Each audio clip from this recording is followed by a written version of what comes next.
Welcome to the vault. My name is Miatog, and this is Legend of Zelda Skyward Sword. Last time, we opened up the Lanaryu Mining Facility. And this time, we're going to go in. I really hope I manage to get this up on time, because this is the episode that refuses to be recorded. This is now my 4th time attempting to record this episode. If this actually goes up on the proper day, I will be surprised. If this is a day or two late, I apologize. I'm half expecting to have more technical difficulties uploading this with the way this has gone. Anyways, we're in the temple. We have a new enemy. It is Araka. This larval monster is said to live for 1,000 years, during which time it is continually growing. Though the larval is small in size, it is quite ferocious and is often found in swarms beneath the sand. It tends to leap towards moving objects such as yourself. This is going to be the most common enemy you see in this dungeon. They are not even remotely a threat. They are annoying at worst. They do, however, drop lovely little crafting materials, because who doesn't want... excuse me. Because who doesn't want to pick up more jelly? Yeah. Really don't want to think about why larvals are giving us jelly. Get up and die. We'll probably see it at some point, but I'm going to mention it anyways. One thing that they can do is they can jump on you, and if they do, you have to shake them off quickly. Well, I assume it's quickly. I've honestly never had them on me long enough to do any damage. They shake off so easily, it's ridiculous. It's part of why they are not even remotely a threat. Anyways, if you want some easy rupees, click link, thank you. You want to come this way. If you're one who doesn't care about rupees, you don't need to bother with this side. Run, Link. Run! Run! This first room taxes your stamina. If you want to bring a stamina potion, go ahead. Speaking of potions, I didn't do it, but if you want to, it's not a bad idea to pick up some rejuvenating potions before you come over here. This place can be rather taxing on your shield, especially if you're not so great with the shield bash. Alright, next I'm going to take these guys out, just to make sure that they don't bother me. And now, pull out the beetle. Click! There we go, drop that one. You will fail to hit that lever if you don't do this. You do not have the stamina to get all the way over there. You might with a stamina potion. I honestly don't know. But I would not recommend it. Up and click. Because, I mean, you can just drop it easily with the bomb.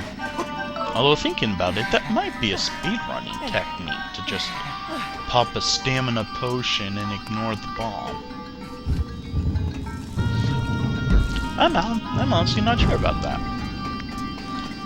Anyways, here we have a familiar enemy, and I have found a wonderful new way of taking them out. As you saw, you shield bash them, they get woozy, their heads line up perfectly. It is beautiful and I love it. We have more marbles here. These wooden boxes can be blown up if you desire. If you don't, just push this one right here. Right? Come on, now get up there, Link. Thank you. Right here, and then you just climb on up. So, one thing I want to mention is I'm hoping that my videos are going to be of a higher quality from here on out. Thank you. What, these many failed recordings, they have shown me one thing. When I have practice, I actually look like I know what I'm doing, and I swear I do know what I'm doing. It's just that my brain sometimes doesn't know what I'm doing. Anyways, I will be practicing an area ahead. Oh, get off me. Ow, ow, ow. And one falls off. I will be practicing an area ahead from now on, so that I'm not to hopefully cut back on me running around just looking for nothing.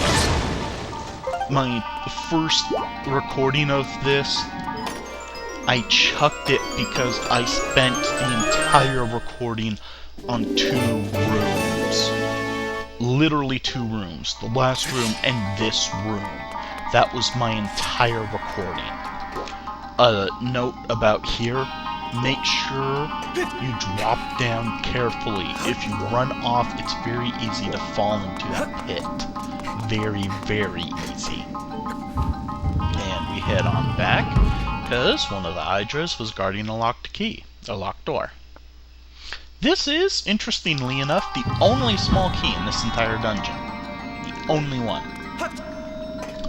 Anyways, as I was saying,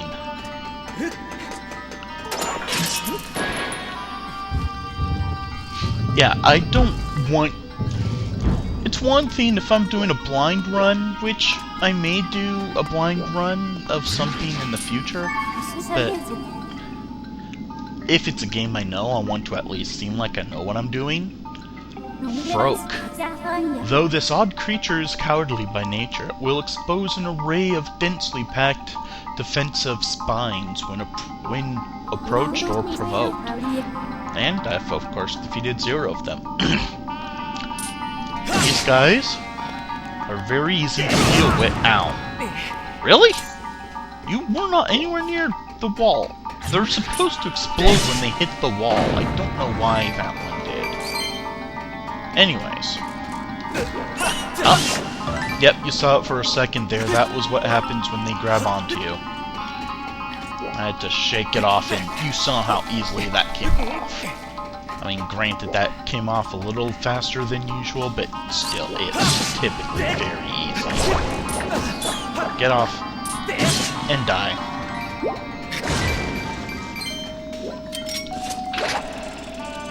Anyways, yeah. I don't want to waste your time with me flailing around acting like I don't know what I'm doing.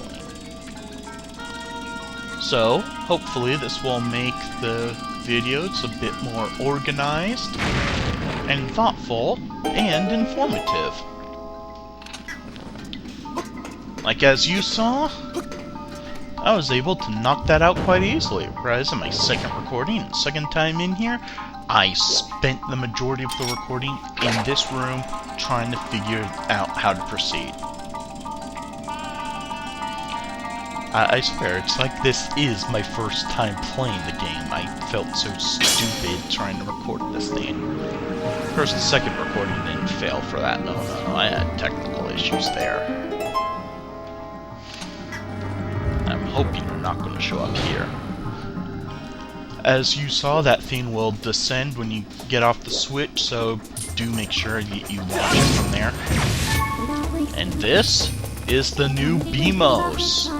This is an ancient security mechanism. Its weak point is its eye. The eye is also a weapon that fires a focused energy beam. I calculate a 100% failure rate at any attempt to strike the eye with your sword, while it is still on top of the pedestal. I recommend using a weapon that can strike at eye targets. Conversely, you could lower its head to a height your sword can reach. And I've defeated none of them. The weapon that you need in order to... Jab! Thank you. The weapon that you need in order to deal damage while it's up on the pedestal is one you won't get till later. So for now, you just need to do a horizontal strike at each of its little pillars until it drops down to ground level, and then you jab the eye. Ow. Oh crud. Don't get shocked. Those electric fences will shock you if you run into them. Before you run across, make sure you hit this switch. It's not needed, but you do get, ow, a fun extra. This conveyor belt always comes down in the same pattern. There'll be one of those on the left, and then a piece of rubbish on the right, along with a stamina fruit to the left. Always in that order. So you just need to be careful and dodge the debris that comes at you. And always pick up the steel fruit. Oh, crap. Try to change his beam out. You can actually shield bash his laser back at him. And if you do so, it will actually disorient him and stun him. He is also disoriented and stunned anytime that you hit his pillar. So you can react fast enough to bring him down without him ever being able to get a shot off, which is very handy, because those lasers can hurt. And you can also block them with your shield, just block the entire duration of the laser. I do not recommend that at all. It is a huge drain on your durability. So you should be coming in here with a wooden sword or jab. That is going to be extremely costly. Anyways, we came up here for this switch, and that opens up over there. I'm actually making marvelous time. That was close. I thought I was going to get hit. Now, see how the time shift extends to the door? Time shift stones will mostly cover the room exactly. There are a few that only cover a small area, but the majority of them will cover the full room. Leap over. And leap over, and here they actually use the explosive nature of the Frokes. And leap over. While I'm leaping, I just want to say that I really enjoy the design of the BMOS in here. I just like the way that it looks. And for those that don't know, traditionally BMOS are killed with bombs. Kind of a mixed feeling on if I like the fact that you can kill them with the sword or not, but just its look is great. And we get the Gust Bellows. It is an ancient and mystical device capable of blowing an endless gust of wind. If you feel... Oh yeah, and then that's just the center thing. This is our dungeon item. Pull it out, and I recenter it because it desynced immediately. It just blows wind. That's all it does. You can also... Fun. You can keep rupees spinning indefinitely if you desire. Serves no purpose, other than I like the way rupees look when they spin. You can also shove Arcas around. Anytime that you see them on a platform, do shove them off. They're going to become a pain if you don't. Go away, please. Thank you. They can stop you from being able to climb up. This is another optional chest. This dungeon has a good number of them. this time you get a blue bird feather. I've opened this chest 3 times now. I got a goddess plume, a golden skull, and now a bluebird feather. So it just seems to hold a random rare piece. I believe the blue feathers are considered rare.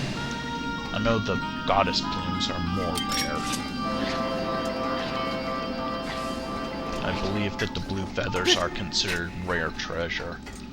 The way that you get those, by out in the wild at least, is to catch a bird with your net.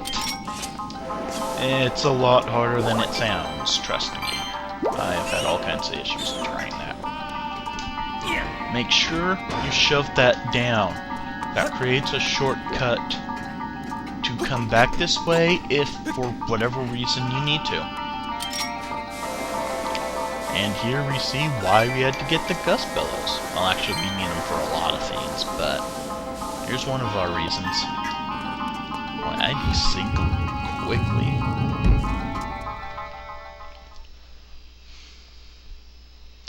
You come through and into the next room. And the next room is a room we've been in before. This is a hall we're actually going to see a lot of. That's where we got the small key. If you hadn't made the connection... No crap. I don't think I actually scanned these guys. Thunder keys, found in desert habitats. These winged monsters are attracted to dark places, such as caves. Their internal organs generate electricity for attacking prey. They often gather in colonies, are active at night, and sleep in the day. Those who come too close and awaken them often fall victim to attack. And I've defeated 2 of them because I didn't think to scan them last time, because I was too busy talking. But that attack goes through and ow, die.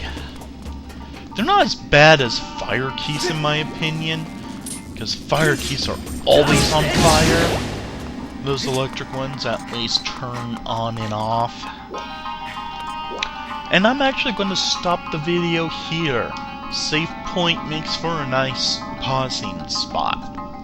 So, the vault is closing, and this is Miatog signing off and wishing you all a good day. God bless you.